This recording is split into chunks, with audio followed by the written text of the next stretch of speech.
परम संत महात्मा श्रीमती रूपवती जी के इस जन्मोत्सव पर प्रार्थना करता हूं कि हमारे अखिल भारतीय संत मत सत्संग के आदि संरक्षक संस्थापक परम संत महात्मा श्री यशपाल जी महाराज का आशीर्वाद हम सबको मिले और अमृत की वर्षा हो ताकि हमारे हृदय का हर कोना आलोक से प्रकाशित हो। मैं सर्वप्रथम इस पावन पर्व पर परम पूज्य भैया जी से निवेदन करूंगा कि आज ये विशेष आयोजन जन्मोत्सव का है। इस पर एक कार्यक्रम को, श्रद्धांजलि कार्यक्रम को आरंभ करने से पहले हम माता जी के चरणों में दीप जला करके आपके श्री कमलों से श्रद्धांजलि अर्पित करना चाहते हैं।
महानंदा महानुभावा महा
ये श्रद्धांजलि का आनंद ले रहे हैं, ये सब हमारे गुरुदेव जी का ही प्रसाद है कि हमारे हृदय में आनंद की लहरें उठ रही हैं और परम पूज्य परम संत महात्मा श्रीमती गुरुपति जी का आशीर्वाद और हमारे परम पूजनीय गुरुदेव परम संत महात्मा यशपाल जी का भी आशीर्वाद हमको आज मिल रहा है। मैं संत के जीवन चरित्र पर शब्दों में प्रकाश नहीं डाला जा सकता, वो भावनातीत होते हैं, वो वर्णनातीत होते हैं, वो रस में भी उसकी अभिव्यक्ति परमात्मा रूप में की जा सकती है और परमात्मा की अभिव्यक्ति शब्दों में नहीं की जा सकती, क्योंकि कहा है रसा वही सत्य, वो रस भी है, वो सत्य भी है, वो आनंद भी है। तो मैं थोड़ा सा जीवन चरित्र के कुछ अंश परम आराध्या हमारी ममतामयी माता परम संत रूपवती जी के जीवन के कुछ यहाँ मैं आपके सामने रखने जा रहा हूँ।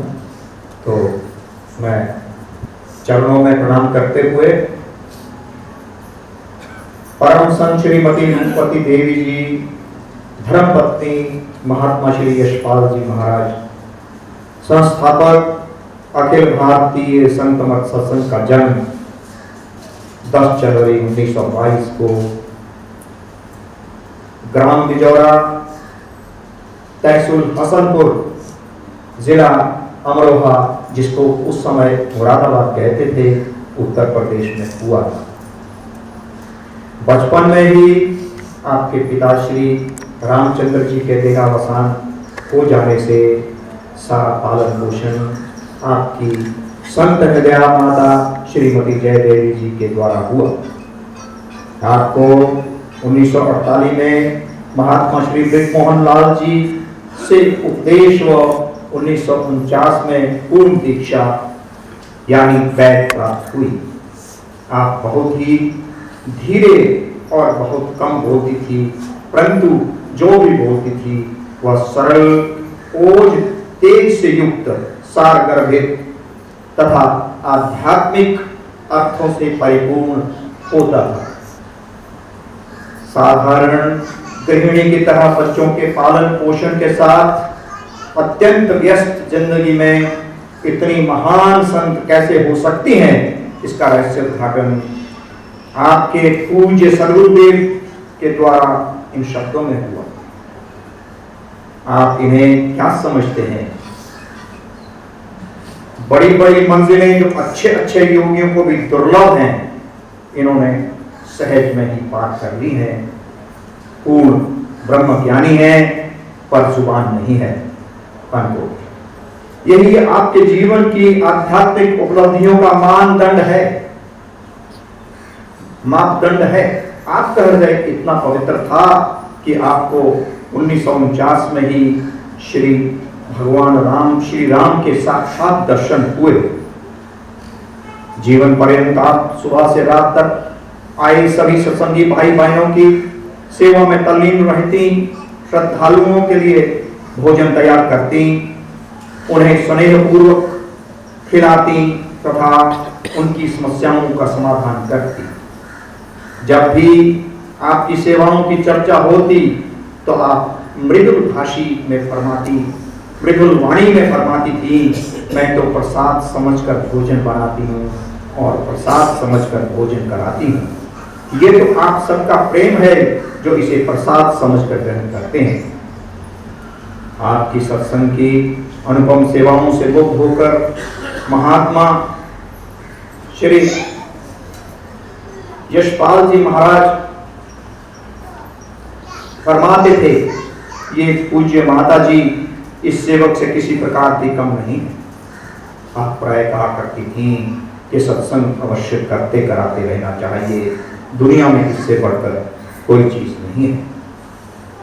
निष्काम कर निस्वार्थ सेवा व प्रेम की साक्षात मूर्ति पूज्य माता जी और प्रेम, ज्ञान, भक्ति और समर्पण के साक्षात स्वरूप परम संत महात्मा श्री यशपाल जी महाराज का गृहस्थ जीवन आधुनिक काल में गृहस्थ जीवन की जीवन आध्यात्मिक पाठशाला का ज्वलंत उदाहरण प्रस्तुत करता है। परम पूज्य भाई साहब जी के ब्रह्मलीन होने के पश्चात आप परम पूज्य सुरेश भैया जी का समुचित मार्गदर्शन करते हुए सत्संग के प्रचार प्रसार के कार्य में गतिशीलता प्रदान करती रही। पूज्य माता और बंधुओं,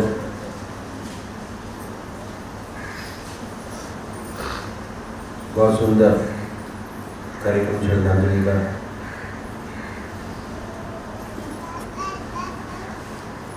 बहुत कुछ याद दिलाता है।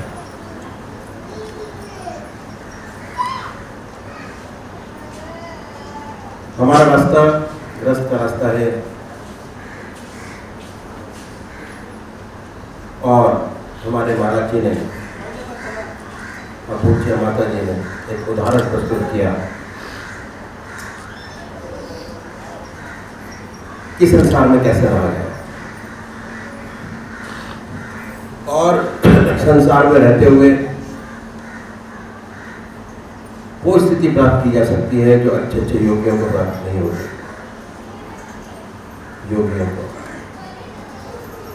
बात समर्पण की है। जितना शुद्ध समर्पण होगा उतनी जल्दी इस रास्ते पर बढ़ते चले जाएंगे। समर्पण शुद्ध होना चाहिए। जितना लगाव होगा अपने सत्संग के प्रति, जितना भाईचारा होगा एक दूसरे के प्रति, जितनी जिज्ञासा होगी उतना रास्ता खुलता चला जाएगा। गृहस्थ महाराज जी कहा करते थे, एक रथ के दो पहिए हैं, अगर दोनों रथ के पहिए बराबर हैं तो रथ जो है बहुत अच्छा चलेगा, जहाँ ले जाएंगे वह जाएगा। अगर रथ का पहिया एक छोटा है बड़ा है तो रथ वहीं घूम के रह जाता है। ये ग्रस्त का हाल है। अगर भावनाएं एक हैं तो सारे ग्रस्त का कार्यक्रम बहुत सुंदरता से संपन्न होता चला जाता है। और ये प्रैक्टिकल हमारे महाराज जी ने करके दिखाया। हमारी जो पूज्य माता जी ने प्रैक्टिकल करके दिखाया कि कदम से कदम लगाते हुए उन्होंने हमारे महाराज जी का साथ देते देते, अगर आप ब्रजमोहन वचन अमृत पढ़ें तो किस परिस्थिति में थे, क्या थे, कहां से आग लगी राम नाम की और इतना बड़ा वट वृक्ष खड़ा कर दिया जो लाखों लोग इस शैली का, इस रास्ते का लाभ उठा रहे हैं।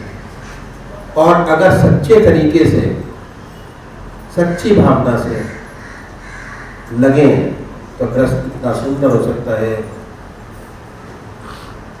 इतना सुंदर कि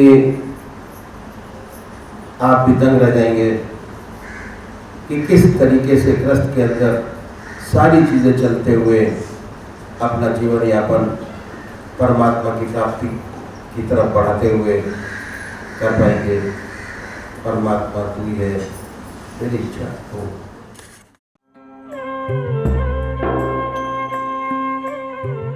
ध्यान योग के कार्यक्रम आनंद योग से निशुल्क जुड़ने के लिए संपर्क करें 9810239677।